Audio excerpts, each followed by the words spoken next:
अच्छे से चल रही होगी। It's been very long time, मैंने कुछ वीडियोस पोस्ट नहीं किए थे, so I apologize for it, but अभी से रेगुलरली वीडियोस आएंगे, अपलोड होंगे। I will be posting the important PYQs of all the chapters very soon, and we are in November, so there are very few days left for your board exams.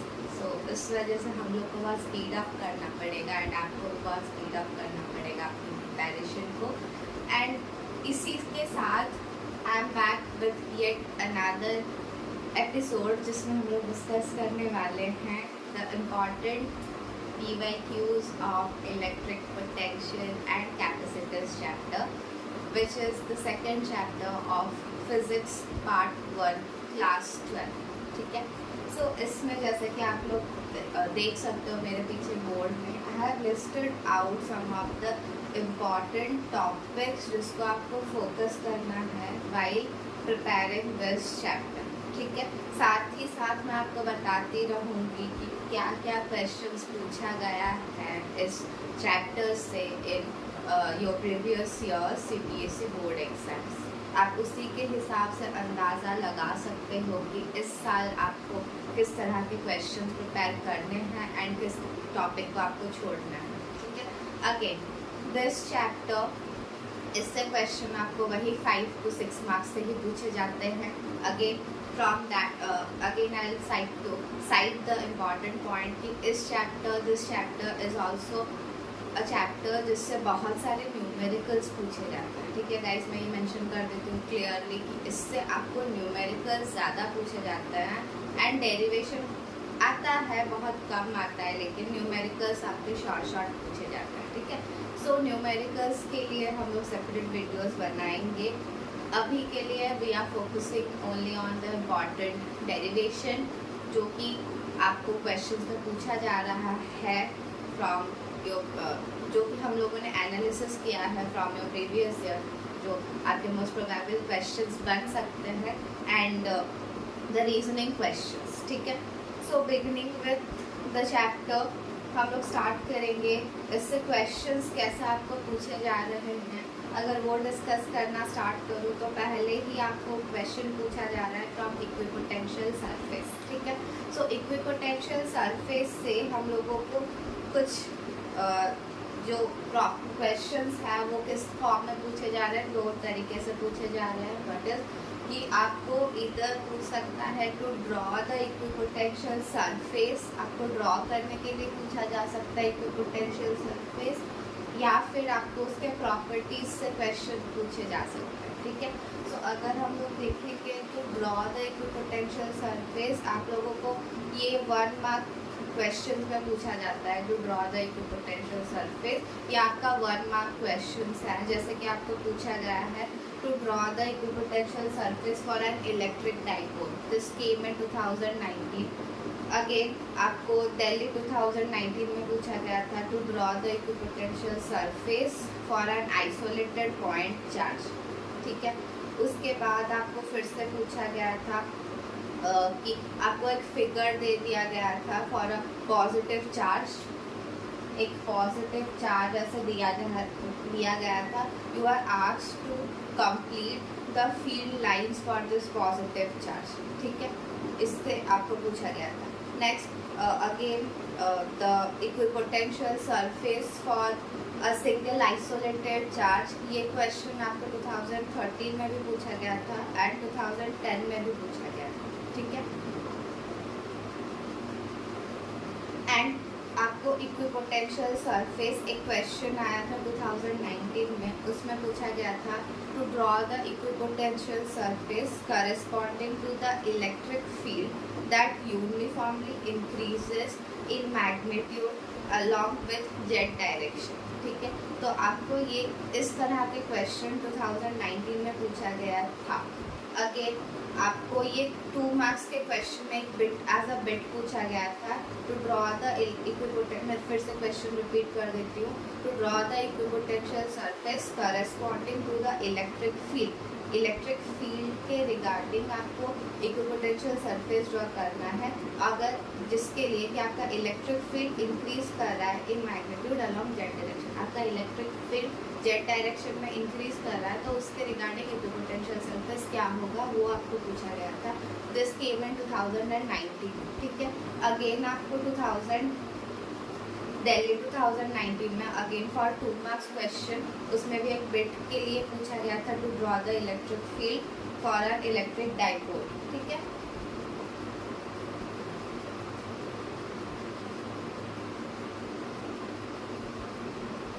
I hope you are clear with it. इससे कि आपको question ऐसे पूछे जा रहे हैं, सो आप इसको अच्छे से प्रिपेयर कर लो, ठीक है। Next coming the important properties, जिससे कि प्रॉपर्टीज ऑफ इक्विपोटेंशियल सरफेस, जिससे कि क्वेश्चंस आपको पूछे जा रहे हैं। These are, first one is, does the charge given to a metallic sphere depend on whether it is a hollow or solid? Give reason for your answer. इस तरह का क्वेश्चन पूछा गया है 2017 में। This came for 1 mark. Again you are asked, right, why are electric field lines perpendicular to a point on equipotential surface of a conductor? ये आपको पूछा गया था 2015 कंपार्टमेंट में, ठीक है। This was also asked for 1 mark. Again आपको पूछा गया था for any charge configuration equipotential surface through a point is a normal to the electric field justified. ये 2014 में पूछा गया था, ठीक है। इलेक्ट्रिक फील्ड क्यों हमेशा नॉर्मल परपेंडिकुलर रहता है to the equipotential surface? It came in 2014। Again आपको पूछा गया था what is the amount of work done in moving a point charge around a circular arc of radius r at a center of which another point charge is located? The work done in moving a charge across a point circular arc, ये पूछा गया था। This is also related to your equipotential surface and इससे question आया था for 1 mark and it was asked in 2013, ठीक है।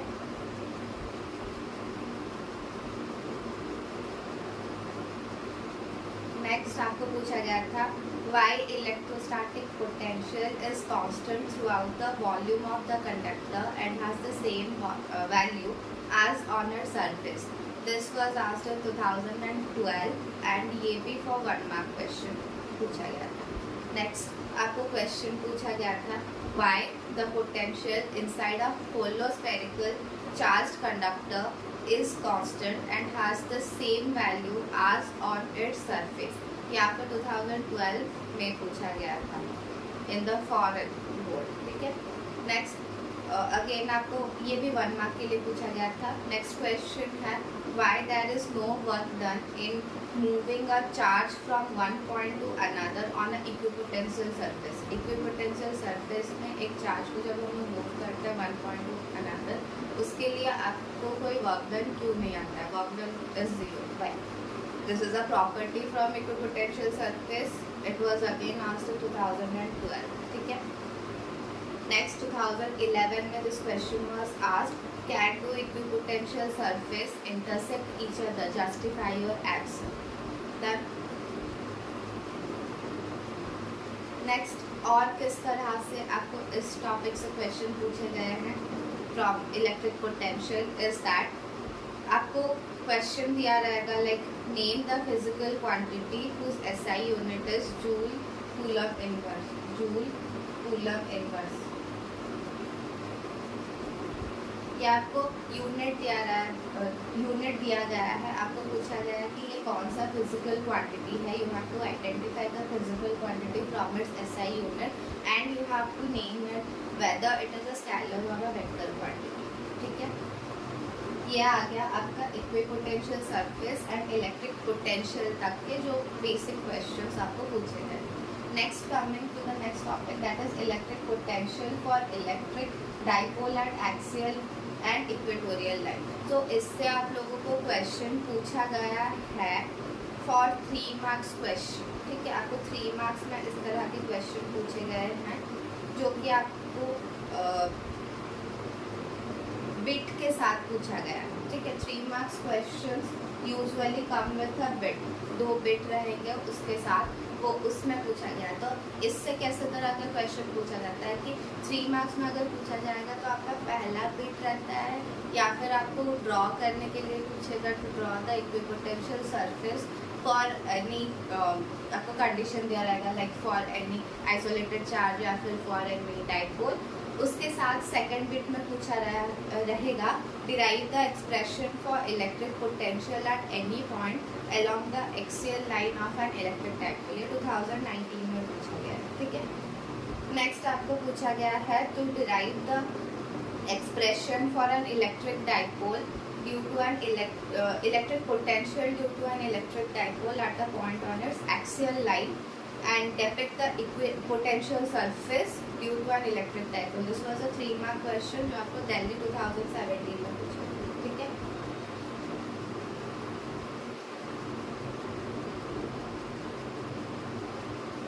Next आपको उसी तरह से पूछा गया है deduce the expression for the potential energy of a system of 2 point charges Q1 and Q2 brought from infinity to the point with position r1 vector and r2 vector respectively in the presence of external electric field। आपको इसमें potential energy का expression derive करना है when a charges, 2 charges हम लोग for a 2 charge field system, जिसमें कि एक चार्ज ला रहे हैं हम Q1 from infinity to r1 point and again another charge Q2 from to the R2 point. ठीक है, R2 पोजीशन में जाना है, उसके लिए आपको पोटेंशियल एनर्जी का जो डेरिवेशन है वो डिड्यूस करना है। वो क्वेश्चन में आया था इन 3 मार्क्स क्वेश्चन एंड ये 2010 में पूछा गया था। ठीक है, I hope you are clear with this chapter. And बाकी इस चैप्टर से जो भी क्वेश्चंस आए हैं for 2 marks and 3 marks question या फिर 1 मार्क, इसमें थोड़ा बहुत न्यूमेरिकल्स है, बहुत इजी न्यूमेरिकल्स हैं। जैसे कि आपको दिया रहेगा कि आपके you have 2 charges +2 microcoulomb and -2 microcoulomb, draw the equipotential surface for this 2 charges. ठीक है, या फिर आपको ऐसा दिया रहेगा कि लाइक 3 पॉइंट चार्जेस हैं Q, -Q and -4Q and 2Q। ठीक है, Q, -4Q एंड 2Q जो कि एक इक्विलेटरल ट्राइंगल के वर्टिसेस में प्लेस्ड हैं and the side, the length of the equilateral triangle, each side of the equilateral triangle is L। तो आपको इसमें magnitude of electric force, resultant magnitude आपको निकालना है, magnitude of the resultant electric force on the charge particle Q। ठीक है, question फिर से बता देती हूँ। एक ट्राइंगल है, इसमें आपके Q चार्ज है, -4Q है एंड 2Q चार्ज प्लेस्ड है at the vertices of the equilateral triangle and इस इक्विलेटरल ट्राइंगल का जो ईच साइड है दैट मेजर्स स्मॉल l, उसका वैल्यू है स्मॉल l। तो आपको पूछा गया है to find the net electric force on Q charge. ठीक है, इस तरह के क्वेश्चन ही आपको पूछे जा रहे हैं, तो आप इसको सॉल्व कर सकते हैं। Next coming to the part of capacitors. Capacitors में the important topic is capacitance and dielectric. ठीक है, तो आपको किस तरह के क्वेश्चन इस पार्ट से पूछे गए हैं, जैसे कि एक क्वेश्चन रीजनिंग में क्वेश्चन आया था for 1 mark is why does current in a steady state not flow in the capacitor connected across a battery, however momentary current does flow during charging or discharging of the capacitor। explain। मैं फिर से बता देती हूँ, इस question में पूछा गया है कि जब आप एक कैपेसिटर को बैटरी के साथ कनेक्ट करके रखते हो, सो वहाँ पे उस स्टेज में स्टेडी करंट नहीं फ्लो होता है, बट आप जब कैपेसिटर को चार्जिंग या फिर डिस्चार्जिंग करते हो उस केस में मोमेंटरी करंट फ्लो करता है। Why? This was your question and it was asked in 2007। ठीक है, नेक्स्ट आपको पूछा गया था to distinguish between a dielectric and conductor. तो यहाँ पे आपको डेफिनेशंस पता होना ज़रूरी है टू बिटवीन डाई इलेक्ट्रिक क्या होता है एंड कंडक्टर क्या होता है, ठीक है। नेक्स्ट आपको पूछा गया था to define the dielectric constant of a medium. Again, dielectric constant of a medium. What is उसका definition याद कर लेना है, उसका unit याद कर लेना, ठीक है। नेक्स्ट जो क्वेश्चन हम लोग इस चैप्टर से एक्सपेक्ट कर सकते हैं to find the capacitor for series connection and parallel connection. आपको डायग्राम दिया रहेगा कॉम्बिनेशन ऑफ कैपेसिटर्स से कि उसमें सीरीज एंड पैरेलल कनेक्शन करके दिया रहेगा, आपको उसमें नेट कैपेसिटर्स पूछ सकते हैं, ठीक है। उस रिलेटेड क्वेश्चन से ज़्यादातर आते हैं एंड ये न्यूमेरिकल्स क्वेश्चन है। This question usually comes for 2 marks and 3 marks में आपको पूछे जाते हैं।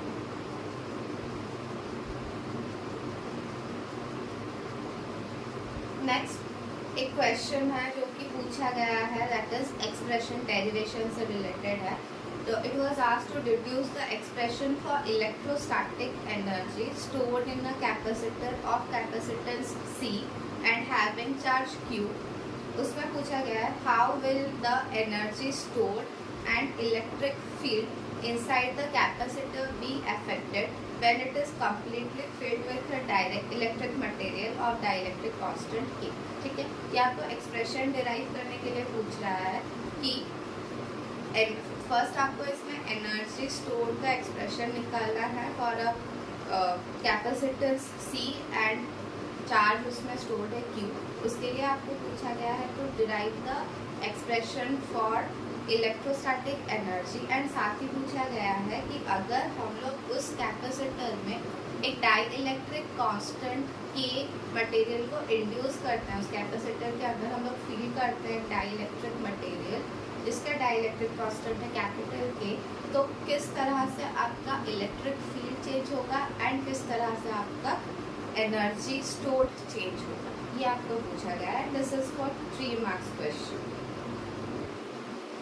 नेक्स्ट उसी तरह से आपको भी क्वेश्चन पूछा जा रहा है कि आपको दिया रहेगा कुछ डाटा जैसे कि net capacitance of 3 identical capacitor in series is 1 microfarad, what will be there net capacitance if connected in parallel. तो आपको जैसे कि क्वेश्चन पूछा जा सकता है कि सीरीज कनेक्शन में हम लोगों ने 3 कैपेसिटर को प्लेस किया है, तो उनका जो रिजल्टेंट कैपेसिटेंस है इट इज़ 1 माइक्रोफैराड। तो अगर हम लोग उसी कैपेसिटेंस 3 कैपेसिटर का अरेंजमेंट अगर पैरेलल में कर देते हैं तो what will be the net capacitance in the parallel connection, ठीक है। साथ ही साथ आपको पूछा रहेगा कि find the ratio of energy stored in this 2 combination. अभी सीरीज कनेक्शन में एनर्जी कितना स्टोर्ड है एंड पैरेलल कनेक्शन में एनर्जी कितना स्टोर्ड है, वो भी आपको मेंशन करना है, वो भी आपको कैलकुलेट करना है। So these kind of question are most probably asked from this chapter, ठीक है।